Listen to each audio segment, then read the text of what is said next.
나는 이승만입니다. 미국 와싱턴에서 해외에 반대한 우리 2,300만 동 보액이 나갑니다.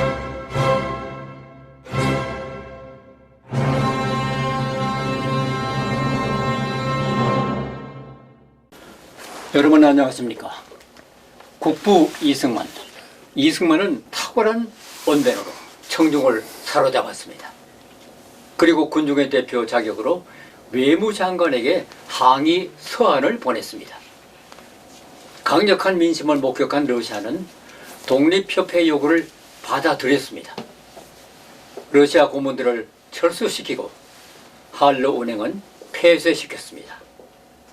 그러자 청년 이승만은 자신감으로 충만했죠. 낮밤 농성 데모 투쟁입니다. 거리 투쟁. 바로 이 광화문내 거리예요. 광화문내 거리를 이승만 광장이라고 이름 붙이자는 아이디어도 최근에 나왔는데 딱 맞는 말입니다. 이승만의 투쟁의 거리예요. 그때 장작불을 펴놓고 요구한 것이 뭐냐면 왕정개혁, 헌의 육조라는 것이 합의가 됩니다. 그때 이 만민공동회에는 정부 대신들이 대거 참여하고 또 이승만이 만민공동회의 투사 영웅으로 급부상한 것이 3월 10일 공동회부터지만 이승만은 그 계급사회를 파괴시키기 위해서 양반계급 독점사회를 파괴하기 위해서 일부러 천민, 상민들을 연사로 연단에 올렸어요. 그 천대받는 백정, 소돼지 잡는 백정, 기생, 신기리 장수, 뭐 갓 만드는 이런 노동자들, 지금으로 치면은 공장 노동자죠. 간해고급 노동자니까 이런 사람들을 연사로 올립니다. 이 백정의 그 연설 기록문 이런 것도 이승만이 다 기록해서 남겨놨어요. 이승만은 기록의 천재라고 그래야 되나? 뭐든지 기록을 다 해놔가지고 이승만 역사가 오늘날 제가 이렇게 말할 수 있는 자료들까지 된 겁니다. 그래서 그 헌의 육조라는 게 다른 게 아니고 6가지 요구사항인데 가장 중요한 것은 입헌군주제입니다. 영국도 왕국인데 의회가 있지 않냐. 일본도 우리가 외놈이라고 하대하는 일본조차 의회를 만들어서 지금 30년이 지난 뒤에 얼마나 발전했냐. 우리가 일본보다 양반이라 그러면서 우리도 이거 만들어야 된다. 그래서 입헌군주제를 주장합니다. 그것을 고종이 받아들였어요. 고종이 오케이 알았다 알았으니 해산해라 제발 이렇게 해산을 종용하니까 궁중에서 벼슬아치 나와가지고 종용하니까 모여있던 낮밤으로 보름 넘게 추위와 그 배고픔과 졸려가지고 지쳐있던 군중들이 만세를 부르죠. 임금이 우리 요구를 들어줬다. 이제 우리가 이겼다. 집에 가서 잠이나 자자. 흩어집니다. 군중들이. 그때 이승만이 뛰어 올라가는 거예요. 여러분 속지 마시오. 우리가 한두 번 속았어.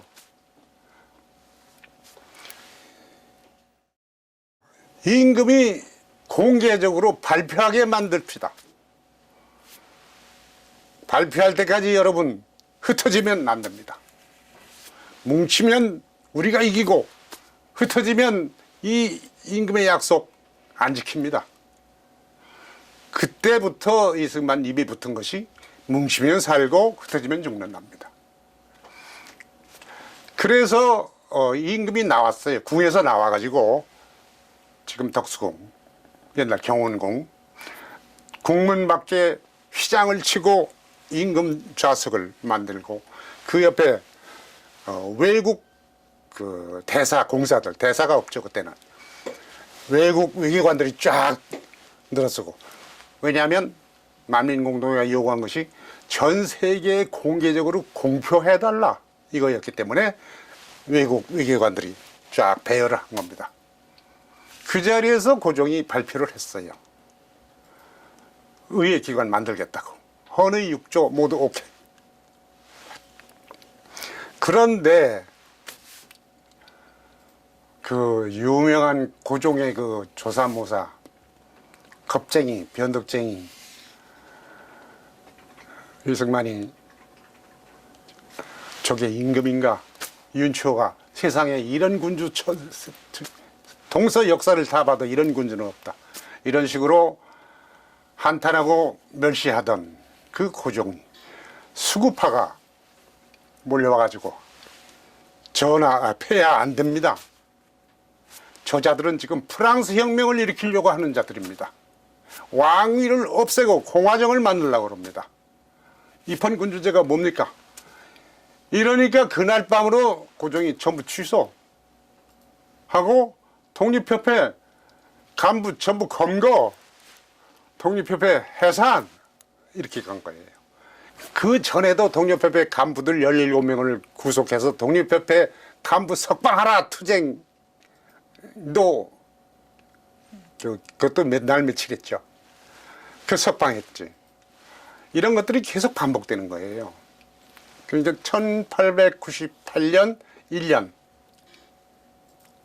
이 1년 동안은 이승만이 거리의 영웅, 혁명투사로 우뚝 솟아나는 한 해였어요. 그런데 감옥에 간 이유, 잠시 고종이 이제 그 독립협회 해산하기 전에 임금 몫으로 50명, 또 이 독립협회가 추천하는 의원 50명, 이걸 관철해서 그렇게 임명을 했어요. 그래서 이승만도 국회의원이 됐어요. 의관이라고 그랬을 때, 중추원 의관이 됐어. 98년이면은 만 23살. 만 23살 국회의원이 탄생했는데, 그 신설된 국회가 열리자마자 독립협회와 이승만의 투쟁이 전개되는데, 그 요구가 뭐냐면은 일본의 망명에 있는 박영효를 데려다가 내각을, 개혁 내각을, 개화파 내각을 조직해라. 그러니까 수구파들이 이것은 고종을 축출하려는 음모다. 그래서 프랑스 혁명이라는 얘기가 나왔던 거예요. 그러니까 그때 고종이 전원 체포, 전원 투옥, 독립협회 해산, 영구 해산, 그렇게 된 겁니다. 그래서 이승만은 임금을 축출하고 공화정을 세우려는 반역자, 왕의 찬탈 음모, 역적, 그리고 몰려서 한성 감옥에 투옥됩니다. 그것이 1898년 12월. 그러니까 그때는 날짜를 음력, 양력 막 혼용할 때인데 96년 11월부터는 양력만 쓰기로 한다라고 고종이 발표를 했었어요. 96년부터 11월부터. 그런데도 그 뒤에도 음력, 양력이 막 혼용돼 가지고 날짜에 대한 근거는 단일화할 수가 없어요. 어찌됐든 동지 섣달 가장 추울 때, 오늘처럼 추운 날 감옥에 들어가서 고문을 받는 거죠. 그 고문을 받으면서 이승만이 다시 한번 새로운 인간으로 다시 한번 탄생합니다. 그게 그 감옥이야말로 진짜 영광로였어요. 배제학당은 아주 양반 정신적인 교육으로 의식개혁을 했다 그러면, 한성 감옥은 영육, 영혼과 육체 몽땅 완전히 새로 불로지져서 주저하는 그런 용광로였어요. 수구파의 반격도 만만치는 않았습니다. 고종 황제와 친러파 정권은 1898년 11월 4일 눈의 가시처럼 여기던 독립협의 지도자 17명이나 체포했습니다. 군주제를 폐지하고 공화정을 도입하려고 했다는 역적 혐의였습니다. 독립협회 3대 회장 윤치호와 회원들은 도피해 잠복에 들어갔습니다. 하지만 행동파 이승만은 수무라는 권유를 뿌리치고 경무청 앞으로 달려갔습니다. 수천 명의 군중이 그를 따랐습니다. 그는 경무청 앞에서 연좌 농성에 들어갔습니다. 그를 우리나라 최초의 운동권이라 불러도 무방할 것입니다. 군중은 이승만의 선창을 따라 구호를 외쳤습니다. 독립제사들을 전원 석방하라. 국왕이 약속한 개혁을 실천하라. 유명한 장작불 만민공동에 엄동설한 불을 펴놓고 투쟁하는 철야 농성투쟁, 그 현장에 보부상 부대가 전국에서 모인 수구파가 전국에서 불러올려 가지고 전투부대로 개편한 보부상 부대. 보부상이란 그 옛날 이장 저장 돌아다니면서 진군처럼 화물을 실어 날리면서 장사하던 장사꾼들입니다. 소매상, 도매상들. 이 보부상 부대가 그 장작불 만민공동의 형장을 덮칩니다. 보부상 부대만 덮치는 게 아니라 병사들도 덮칩니다. 고종이 시킨 겁니다. 보부상 수급파들 얘기를 듣고. 그때 이승만 맞아 죽는 줄 알았어요.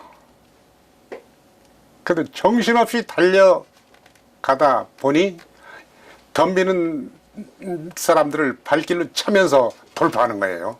어디로 가느냐? 배제학당으로 도망가는 겁니다. 배제학당으로 뛰쳐 들어가니까 사람들이 통곡하면서 반기는 거예요. 아니, 신문에 이승만 죽었다고 기사도 났는데 살았구나. 그런 지경이었습니다. 그런 위기를 뚫고 결국 아까 말씀드린 고종의 항복을 받아냈고 중추원이 개업을 하고 그런 상황을 이뤄낸 겁니다. 결국 이승만은 여기 운동권이라는 말이 나오는데 이 공산당 빨갱이를 지칭하는 운동권이라는 이름으로 부르는 걸 저는 극히 싫어합니다. 거리투쟁의 거리혁명이죠. 정치혁명. 왕조혁명.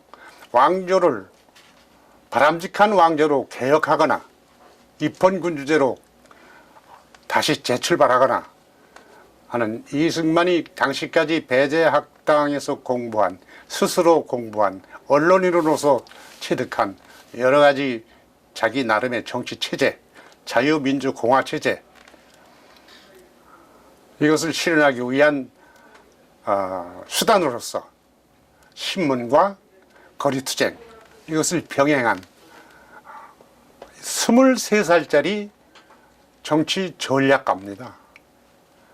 언론이라는 건 자기 이승만이 썼던 대로 백성을 깨우치는, 계몽시키는 무기였고, 거리투쟁은 그걸 행동으로 깨우치는 무기였습니다. 이렇게 이승만은 23살짜리 당시 어느 지식인 누구보다도 뛰어난 정치 혁명가로, 그것도 폭력을 반대하는 비폭력 투쟁 혁명가로 그렇게 기록되고 있습니다. 스스로 그런 기록도 많이 썼어요. 이승만은 그때 한 절반쯤 대한민국 대통령감이 되었을지 몰라요. 결국 1898년 1년 동안의 투쟁, 그리고 배제학당의 입학, 이 신문 창간, 이것이 결국은 오늘날 대한민국을 세우는, 대한민국이 탄생하는 첫걸음, The First Chapter. 저는 그렇게 봅니다. 이승만은 아버지가 찾아와 6대의 족자라는 것을 기억하라며 그를 만류했지만 이승만은 듣지 않았습니다. 이승만은 날마다 쉴 새 없이 연설을 계속했습니다. 밤이면 모닥불을 피워놓고 시위대를 향해 요구가 관철될 때까지 흩어지지 말라고 외쳤습니다. 여기에서 이승만을 대표하는 구호가 탄생했습니다. 뭉치면 살고 흩어지면 죽는다. 그로부터 48년이 지난 뒤 기나긴 망명생활에서 돌아온 칠순의 이승만이 해방된 조국을 향해 제1성으로 남긴 바로 그 말이었습니다. 뭉치면 살고 흩어지면 죽는다.